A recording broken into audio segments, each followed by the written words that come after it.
It's right next to you, right? It is, Yeah. it is. We're practicing our walk even though we're not walking. Hey, thanks for joining us for KARE 11 News at noon.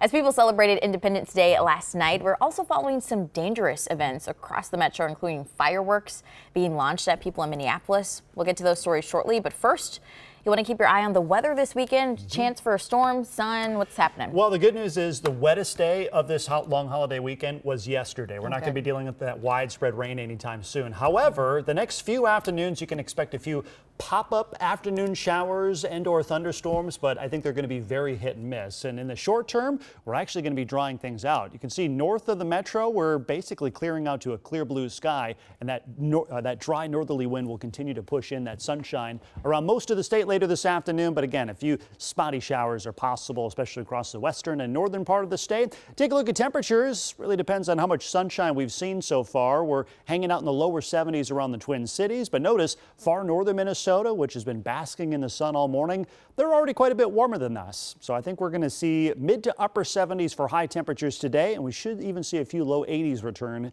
as we head into the upcoming weekend, Saturday and Sunday. Here's a live look outside right now, seeing some splashes of blue sky. That's nice to see after seeing basically a washout day yesterday, and I think we will see more sunshine later today. Temperatures again topping the mid 70s. So overall, pretty comfortable and a brighter day today. A few afternoon showers the next couple of days that'll last us through Monday, and then a nice dry stretch and a solid warming trend in the forecast later next week. We'll talk about all your forecast details coming up. Cece. Hey, we always welcome the sun. Thanks, Ben. Well, an update now to a story we first brought to you this morning on Sunrise. A Bloomington man is in custody this afternoon after an hours-long standoff with Richfield police. The situation started at midnight around 12th Avenue South and East 86th Street. Officers had a home there surrounded for most of the late night, early morning. About 6 hours ago, Bloomington police told us that they were responding to a burglary at a jewelry store. And because of that call, Bloomington police were pretty busy. So officers from Richfield police were helping them with other calls. So Richfield officers had to respond to a suicide threat at a home on 12th Avenue South. Shortly after they got there, officers and the man in crisis exchanged gunfire. Negotiators had to come to the scene. Around 4 a.m., they were able to get the man to come out of the home, and he was taken into custody. The Minnesota BCA is investigating the officer-involved shooting. We're told no one was injured and the burglary wasn't related. In Minneapolis, a night meant for celebration quickly turned violent. This time, police were more prepared as fireworks were aimed toward them, as you see there. Audrey Russo shows us what all happened last night in Dinkytown. 200 Minneapolis police officers are recovering from a mayhem-filled overnight shift. Police Chief Brian O'Hara confirming that people spent the 4th of July evening firing fireworks off at passing cars, buildings, and even police officers. Take a look at this video. You can see some of the mayhem unfolding. Chief O'Hara was nearly hit when someone fired a mortar at him and some troopers while they were on patrol in Dinkytown. We caught up with Chief O'Hara within a half hour of him becoming a target, and in an exclusive interview, he tells us no one was hurt and that they were actually able to make some arrests right away. Two from this instance, I'm just not sure. We have a lot going on around. I'm not sure where else, but the one specific instance where the mortar was thrown at the police, two in custody from that. He says it's largely kids and teens who are behind the chaos. A lot of the activity was centered in Dinkytown on the east side of the river. O'Hara issuing a harsh rebuke to those who were arrested and to those who maybe weren't caught. It's incredibly dangerous. There's people out all over the place. There's people driving by in convertibles with their windows down. Somebody could lose a limb over something like this. It's absolutely not funny. Remember, fireworks are illegal in Minnesota. Coming up, we'll have more information on exactly how Chief O'Hara believes last night compared to years past. Back to you. Thanks to Audrey for that update. We're also following a shooting out of St. Paul. Overnight, we confirmed with police a person was shot on Marshall Avenue, a block away from the Jimmy Lee Rec Center. The victim is in the hospital right now. Police tell us they're expected to be okay, though. So far, no arrests have been made. As soon as we learn more, we'll update you. Well, police in Crystal want parents to know there's another potential takeover event at Becker Park planned for this weekend. They're asking you to keep your teens away. These so-called planned takeovers are actually a trend on social media. The most infamous happening out in New York City last summer, and now they're happening here in the Twin Cities. On Sunday, about 300 teens showed up at Becker Park, mostly by rideshare. Police say they arrested people after fights broke out. This time, they say they'll shut down the park. Our plan for this park is that we're going to stop that mass gathering before it starts. And so if we start to see large groups of people coming by rideshare, we will take the action at closing the park at that point and moving everybody out of this space before they get to that large mass. Yeah, Crystal, police say these takeovers have happened this year in at least 6 other communities. In other news this afternoon, today is the first full day. Hundreds of Minneapolis Parks and Rec workers will be on strike. Local 363 represents park maintenance workers. As we've reported, they're asking for higher wages, more safety tools, and affordable health care. The park board says it's the first time workers have ever walked off the job. They say the offer they've made is competitive and fair, but the union says it's been frustrated with the negotiation process. I am tired of the rhetoric that the park board has been putting out. We're only here fighting for fair wages, asking them to do the right thing, provide dignity and respect to our workers. It's not much to ask for, is it? No. But when we fight, we win. Despite the busy 4th of July weekend ahead, the city says staffing won't impact any events.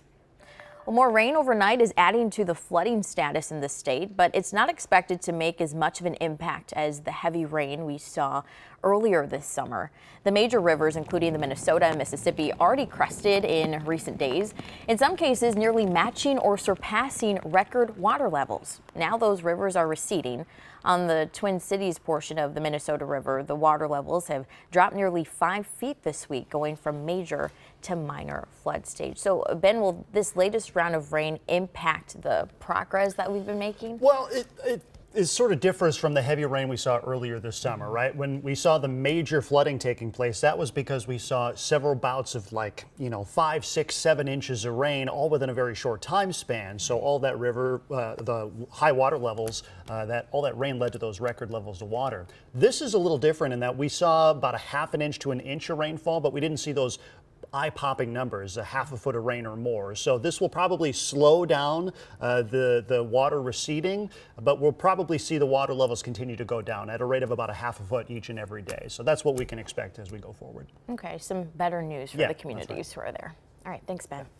Well, Hurricane Beryl made landfall in Mexico just hours ago as a Category 2 storm. We're expecting more destruction as it heads toward Texas. NBC's Priscilla Thompson shows us the southern part of the U.S. is experiencing that and also facing some extreme heat. Yeah, here in Houston, temperatures are expected to soar into the 90s, and when you factor in the humidity, it's going to feel more like 105 degrees.